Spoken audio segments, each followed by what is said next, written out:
3 pelajaran dari sebuah buku yang berjudul The Power of Habit, Bangun Kebiasaan Positif.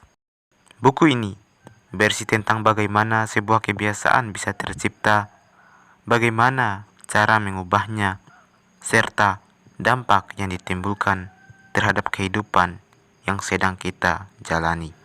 Perkara mengubah kebiasaan memang sesuatu yang tidak mudah untuk dilakukan.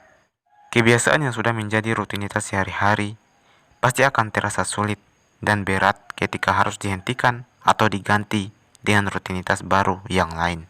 Namun, jika diiringi dengan usaha dan tekad yang kuat, kita pasti bisa mengubah beberapa kebiasaan yang kurang baik menjadi kebiasaan yang positif.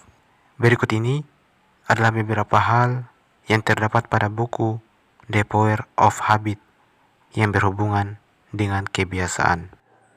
1. Lingkaran kebiasaan terbagi menjadi 3 bagian. Isyarat, rutinitas, hadiah. Itulah 3 bagian dari lingkaran kebiasaan. Otak akan merespon paling besar ketika ada isyarat dan hadiah. Agar suatu kebiasaan bisa berlanjut, kita harus bisa memberikan isyarat kepada otak sendiri, dilanjutkan dengan hadiah yang akan diterima. Misalnya, ketika kita ingin menerapkan kebiasaan menulis setiap hari minimal 1 paragraf, kita harus bisa meletakkan isyarat di tempat yang mudah dijangkau oleh mata kita.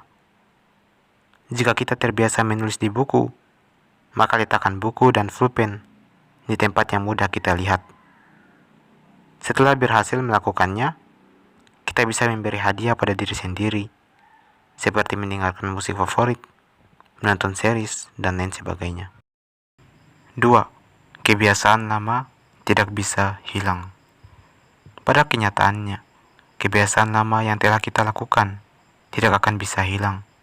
Hal yang bisa kita lakukan hanyalah mengganti kebiasaan lama tersebut dengan kebiasaan baru yang lebih positif. Jika berniat menghentikan kebiasaan lama yang buruk, kita harus bisa menentukan kebiasaan baru yang positif sebagai penggantinya.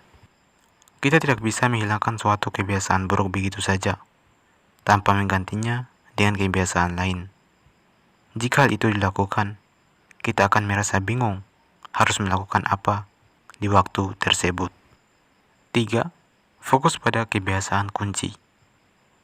Terkadang, ada satu kebiasaan yang berperan sebagai kebiasaan kunci.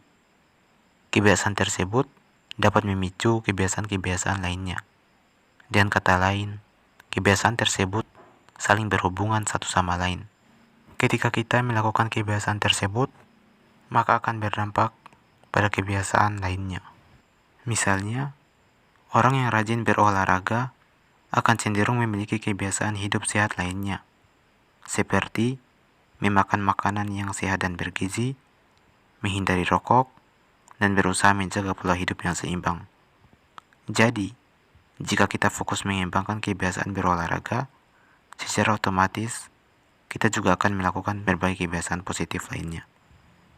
Itulah 3 hal yang terdapat pada buku keren berjudul The Power of Habit ini. Buku ini cocok dibaca jika kamu sedang ingin mengubah kebiasaan buruk menjadi kebiasaan yang baik dan berdampak positif bagi hidupmu.